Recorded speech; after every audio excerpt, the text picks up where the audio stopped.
Well, hello and welcome to yet another video from Writers for Writers at Libertad Communications. In this video, I'll give you everything that you need to know about collaborating with others on a manuscript in Microsoft Word. First of all, we will discuss the editing process in general. And then I'll give you a specific, in detail, warts and all, complete course in using Microsoft Word to edit a document and share it effectively with others. I'll show you how to set up your editing markup in Word to ensure that your editing is clear and concise. That'll save you a ton of time. Once you have a grasp of the overall idea, we'll go through a couple of paragraphs of editing together in real time. Why? Because there are a lot of videos out there talking about editing with Word, but like most things in life, the devil is in the detail. So I'll show you exactly how we do it at Writers for Writers. After that, we'll go over how to accept and reject editing suggestions and why you should never, ever accept all. If you stay with me to the end of the video, I'll tell you about a glitch in Word that can be like someone throwing a hand grenade into your project. More importantly, I'll show you how to deal with it. So, with no further ado, let's go over to my work screen.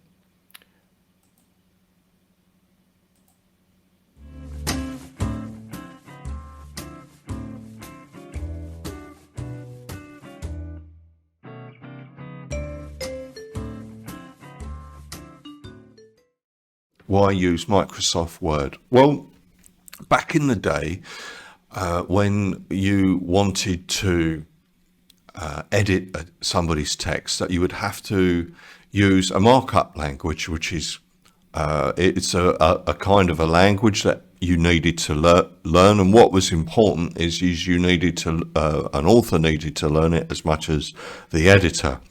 That really only kind of worked within a very professional and limited work environment. We do sometimes use this at Libertad Communications, but very rarely, and usually just in the office. By far, the easiest way of marking up a text to work with other people is using Microsoft Word. Just as a side note, using Adobe Acrobat, like editing on a PDF, is a kind of halfway house, if you like, between old school paper editing and the semi-automated systems like Microsoft Word. So the other thing to know is we will be using Microsoft Word 2007 in this video. However, the system of track changes and comments has been pretty consistent with Microsoft Word through 2003 to 2022, which is Microsoft 365 now. So how do we find track changes in Word? So if you have a look at your Word, go along the top ribbon there, go to Review. You will find then under Review, you'll have Proofing, which basically just sets your dictionary, etc.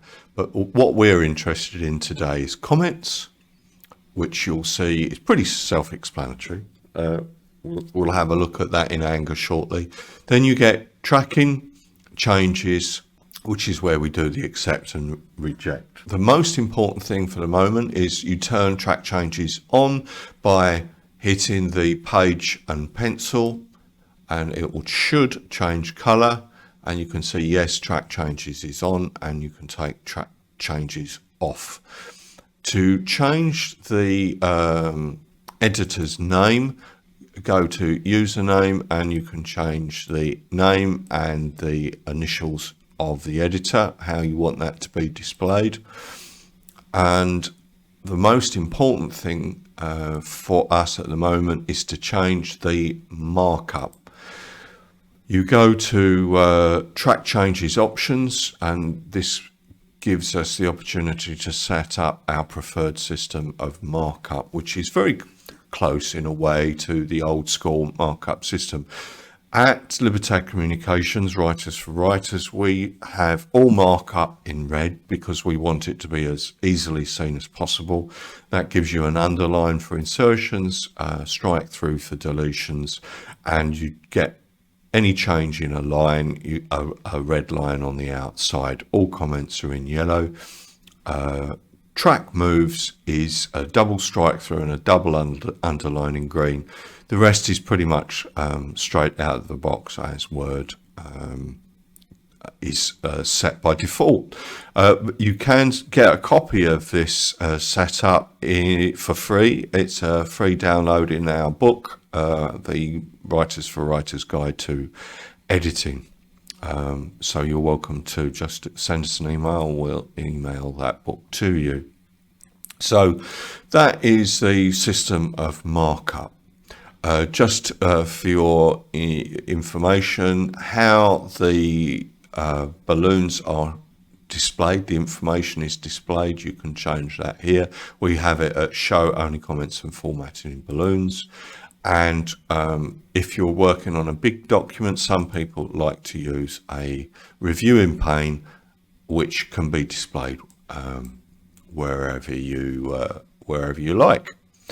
We don't bother with that because we tend to go through the documents systematically, so we hardly ever do use the reviewing pane. So what is it that we're doing when we're editing is basically inserting text, deleting text, changing the position of text and commenting on text. So let's have a look at an actual example of an edit, and then we'll come back to accepting changes. So we'll have a look at this. We've got two paragraphs here from the Harvard Business Review, June 2015. This is part of a large article written by two professors from the Harvard Business Review, A Better Way to Map Brand Strategy. And the reason we've chosen these two published paragraphs is because it will show you that no matter what your education level, what your experience is, that everybody needs editing, and it is evident that these two paragraphs have not been edited properly. So it serves as a great example to our authors to embrace the pain that there is no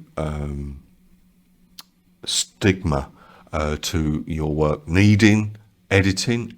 All professional writers prefer to have their work edited. I do. Everything I write tends to be edited. I'm not allowed out alone. So that's so okay, getting on with this example of using the Word as a markup system. Having a look at this first paragraph, we've got marketers have always had to juggle two seemingly contradictory goals, making their brands distinctive and making them central in their category. Now, this is a perfect example of business gobbledygook, where jargon is kind of designed to obscure meaning rather than reveal it. So from the editor's point of view, we're going to try and make this a little bit clearer to read. So this is a great example for us to go through together. So what we need to do first of all is make sure that we've got track changes on.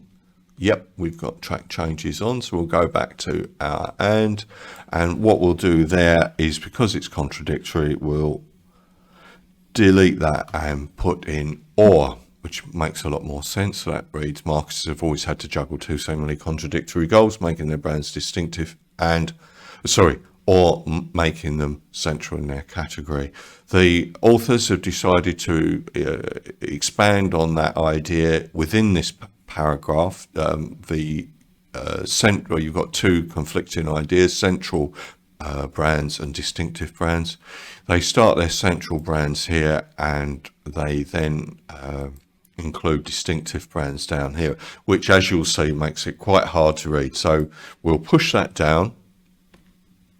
And then what we do to make that easier for the author to see is we'll put in a comment here and say new paragraph. and that just makes it easier for the author to see. And then while we're at it, we'll do distinctive brands. We'll push that down as well and put in another comment. New paragraph. Okay, happy with that. Now we'll have a look at the next sentence. Central brands such as Coca-Cola in soft drinks and McDonald's in fast food are those that are most representative of their type. Perfect, fine. Moving on, they're the first ones to come to mind. Now, in British English, we would tend to say that come to mind, not to come to mind. So putting that in. Now, what you'll notice here is, as we discussed in the markup, any change to the line tends to have a vertical red line at the end of the paragraph to bring the author's eye to that point.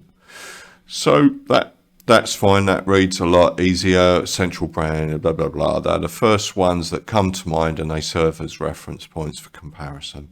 That's great. Now we get to this third paragraph here. These brands shape category dynamics, including consumer preferences, pricing, and the pace and direction of innovation. That really is a bit of an abortion of a sentence. It's a bit clunky with the to and so close together. You're kind of stuffed because you need the pace and direction of innovation as one. So we'll see if we can move the words around and make that a little bit clearer. What we'll do, as from an editing point of view, is highlight the to ands for the author so you can see what the problem is. And what we'll do here is we'll make a comment for the author that the two ands close together, two ands too close, and suggest that we will put the pace and direction of innovation first, and it will read a lot better. These brands shape category dynamics, including in the pace and direction of innovation, consumer preferences, and pricing. So that makes it a lot easier to read, makes a lot more sense. We'll just move on to this second paragraph. Striking the right balance between centrality and distinctiveness is critical because a company's choice influence not just how the brand will be perceived, but how much of it will be sold and at what price, and ultimately how profitable it will be. Bit clunky there. We'll have a look at making that a bit clearer. We'll get rid of the and. We'll put in a comma there. You can see that vertical lines just appeared, which is great. And then we'll delete that and we'll get rid of that all for m-hyphen. It's not necessary now. That would now read, striking the right balance between centrality and distinctiveness is critical because a company's choices influence. Hang on, just thinking about that myself now, hang on. Yeah, no, that's fine. The comma is in the right place. Striking the right balance between centrality and distinctiveness is critical because a company's choices influence not just how the brand will be perceived, but how much of it will be sold, at what price, and ultimately how profitable it will be. And in that way, that ultimately is in parenthesis. That looks lovely. That's much easier to read. Just as a note of a misspelling, if you like. In actual fact, this is written in American English, so this is quite correct, analysed with a Z, but we'll, just for the sake of example here, we'll put analysed in British English with a S. Now, that's everything that you need to know on that for the moment. We've done a deletion, we've done an insertion, we've done a move, and we've done a comment. So happy days on that. So that's a good example there. So we've done an example edit. Now, accepting or rejecting changes. So we'll have a look at those, and then at the end I'll go through a little glitch that has been in Word for quite some time. So if we click on once you get this back, this will be some. If you get a text back from us as your editors, you'll get this back in Word with track changes on. You can accept or reject them. Now, a lot of editing companies will encourage you to just, I'll give you a text with all track changes accepted, and particularly if you've got sort of like 100,000 word manuscript, the temptation will be to just go ahead and I'll say, yeah, let's stuff it. That's fine. I'm not going to go through the whole thing. Don't make that mistake. Certainly don't make it with us, and don't make it with any other editing company. You really do need to go through these one by one. A lot of people accept all changes and then publish their manuscript only to realise the damn thing's full of mistakes and things they don't agree with. So have the patience, go through these one by one. Don't make the mistake that a lot of other people have made. So, okay, how do we accept or reject these changes? So we're clicking on the example there. You can just accept or reject up here, but you can right click, which is, to be honest, what I do. It's a lot quicker. Right click and accept like that. Then you can go onto the comment, and you can accept or reject that. You can just delete it because you've seen it. It was just for your eyes, and you can just go on here and accept. That gets rid of that red line there. Again, right click, accept, we're happy with that. And then you can choose if you want to use this wording. Now, there are two ways that we can deal with a change in wording. And once you work with us, you can really make the choice for yourself. I personally prefer to have suggestions of word changes in comments, so I can decide whether I agree. I might change it slightly. I prefer to have a control. What we can do is just delete the whole line and basically insert our suggestion, which is, to be honest, in some ways a bit quicker. However, if you're going to use this system here of taking suggested changes from comments, what is a good idea to do here is to take track changes off, and we've written this out for you. So just make sure I've got it right for you. Copy that. And now we can just paste that in. And made a bit of an arse of that. Hang on, there we go. Now we've accepted that, and you've got the new wording in, so you can do it manually. And again, of course, you can delete up here if you want on comments. And again, this is a red line there to show that there was a move, and you can accept that and take that red line off. So that's pretty much how. I won't bore you now going through the whole damn thing. That is basically the process of accepting or rejecting. Definitely make sure that you're very careful what you accept, because then you can get in a real pickle. If you do get in a mess, you can always use the review pane, which gives you the information here, which is really handy if you get in a pickle. Now, I've saved this till last, and because you may have wondered, why did I not just do, like an insertion there? Well, there is a glitch that was in Word right from the beginning on track and changes, and it involves moving text. Now, say for instance, as an example, we'll take this sentence here. We want to take that that sentence there and put it somewhere else. If we cut that, oh, whoops, hang on, don't make my mistake. Make sure before you do this, put track changes back on.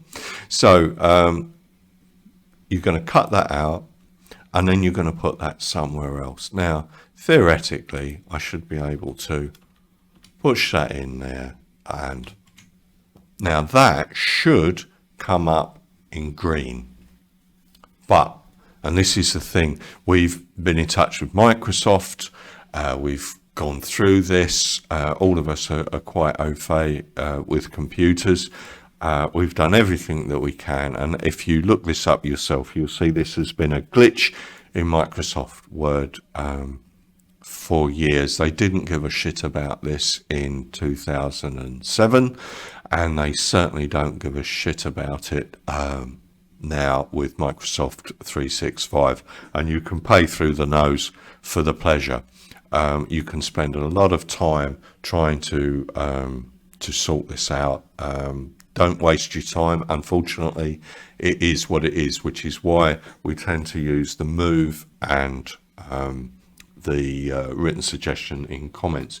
Just for your interest, I'll pull my master text here. You'll see this is how it should look. So when you've cut the text out and you've wanted to move it somewhere else, it should look like that. But there is a glitch, and it'll be in the same document. Sometimes you do it and it'll come up in green, double strike through and double underlined, and sometimes the damn thing refuses to do it. And your author will think, why on earth did you just, insert that text there? Why did you retype it? So it's a good idea, which is why I'm explaining it to you now, so you understand. It's just a problem with the program. Happy boy. Really hope that you enjoyed that video, and more importantly, I hope you found it helpful. If you have any questions or suggestions, leave them in the comments below. This video is in fact a companion to our book, Writers for Writers, Complete Guide to Editing and Why You Need It, which is free to our friends from our website. So please just go to www.libertadcommunications.eu, send us a message and we'll email you a copy. So whatever you do, keep writing, and I look forward to reading your work in the future. Until next time, be well.